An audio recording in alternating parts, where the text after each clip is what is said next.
તો હવે દ્વારકાની વાત કરીએ તો દ્વારકા જિલ્લામાં રાજકીય માહોલ ફરી એકવાર ગરમાયો છે। ઈશુદાન ગઢવીની ફરજમાં રૂકાવટના ગુનામાં અટકાયત બાદ મોડી રાત્રે મુક્તિ મળતા ખંભાળિયા પોલીસ સ્ટેશન બહાર ભારે ચહલપહલ જોવા મળી હતી। પોલીસ દ્વારા દાખલ કરાયેલા ગુનામાં તમામ આરોપીઓને કાનૂની પ્રક્રિયા પૂર્ણ થયા બાદ જામીન પર છુટકારો મળ્યો હતો।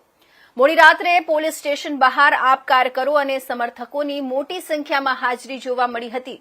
ઈશુદાન ગઢવી પોલીસ સ્ટેશન બહાર આવ્યા બાદ કાર્યકરોમાં ઉત્સાહનો માહોલ સર્જાયો અને સત્યમેવ જયતે સાથે ભારત માતા કી જયના નારા ગુંજી ઉઠ્યા। ઘટના સ્થળે કેટલાક સમય માટે ભારે રાજકીય ઉર્જા જોવા મળી હતી। ઈશુદાન ગઢવીએ મીડિયા સમક્ષ નિવેદન આપતા પોલીસની કામગીરી પર ગંભીર સવાલો ઉઠાવ્યા। તેમણે આરોપ મૂક્યો કે પોલીસ રાજકીય દબાણ હેઠળ કામ કરી રહી છે અને ભાજપના ઇશારે કાર્યવાહી થઈ રહી છે। તેમના નિવેદન બાદ રાજકીય વર્તુળોમાં ચર્ચા વધુ તેજ બની ગઈ છે। બિલકુલ આજે જે રીતે અમારા કાર્યકર્તાઓની અટકાયત કરી હતી એટલે મામલે અમે રજૂઆત કરવા આવ્યા હતા અને પોલીસને એવું લાગ્યું કે ભાઈ આ રજૂઆત યોગ્ય નથી, વિડીયો બનાવો છો એટલે એમણે અમારી અટકાયત કરી હતી, ધરપકડ કરી હતી। ભાજપ સરકાર મને લાગે છે કે આમ આદમી પાર્ટીના કાર્યકર્તાઓથી ડરી ગઈ છે। જેલથી ડરાવવાની બીવડાવવાની પણ કોશિશ થઈ હોય એવું લાગે છે, પણ લોકો છે એ હંમેશા અત્યાચારની વિરુદ્ધમાં મતદાન કરતા હોય છે। આજે સત્યની જીત થઈ છે, સત્યમેવ જયતે। અમારા બધા કાર્યકર્તાઓ અડીખમ હતા।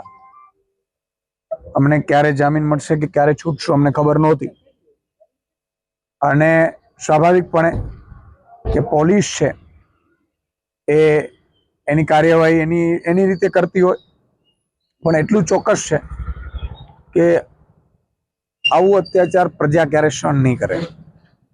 આજે રજૂઆત કરવી એ દરેકનો અધિકાર છે, મૌલિક અધિકાર છે અને એ મૌલિક અધિકારના ભાગરૂપે માની લો કે રજૂઆતમાં એમણે એવું કહ્યું કે ભાઈ વિડીયો નહીં ચાલે, વિડીયો નહીં બનાવવાના, બની શકે એમના પોતાના પોઈન્ટ ઓફ વ્યૂ, પણ એટલું ચોક્કસ છે કે પ્રજા છે એ ભાજપના કામોથી કંટાળી ગઈ છે, ભાજપથી ત્રાહિમામ પોકારી ગઈ છે અને એટલે ભાજપ છે એ પ્રજાની વચ્ચે જઈ નથી શકતી।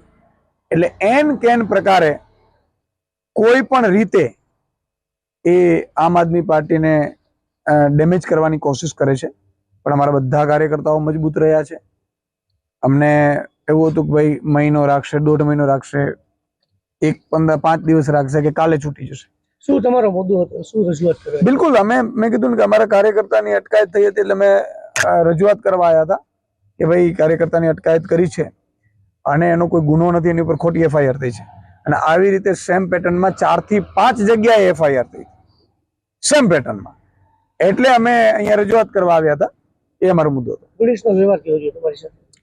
જો પોલીસ છે હંમેશા મને એવું લાગે છે કે ચીઠીની ચાકર હોય છે।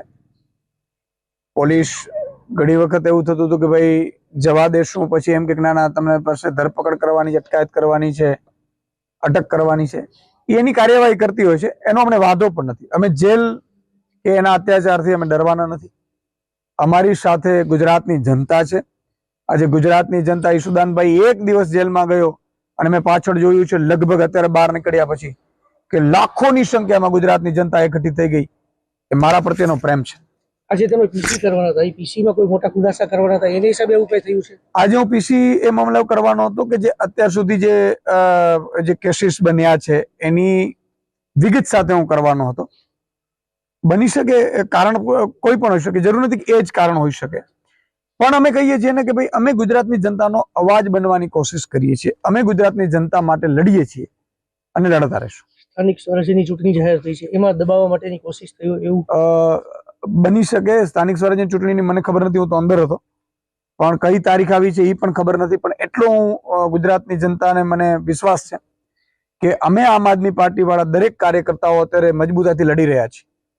પોલીસ ને આગળ કરે છે ભાજપ તોય અમે લડી રહ્યા છીએ, કેસ થાય છે તોય લડી રહ્યા છીએ, જેલ આવે છે તોય લડી રહ્યા છીએ, અમે દરેક તબક્કે લડી રહ્યા છીએ। એટલે મને પૂરો વિશ્વાસ છે કે આ વખતે જે પ્રજા છે સમજદારીપૂર્વક ઝાડુને